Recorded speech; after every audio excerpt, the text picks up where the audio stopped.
An accident. It was a cold day. There was some fog and not much traffic on the road.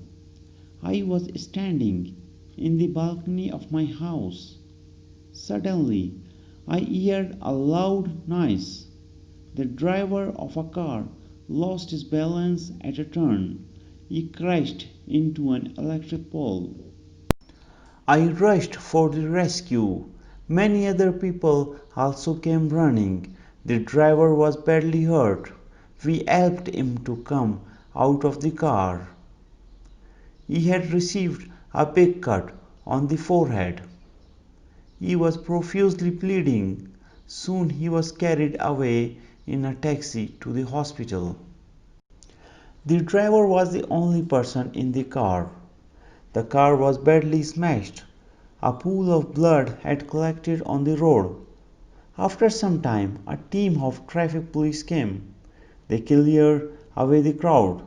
Then they began their investigation. It was a horrible experience. I could not believe my eyes. It all happened in no time. I still feel frightened when I remember the accident.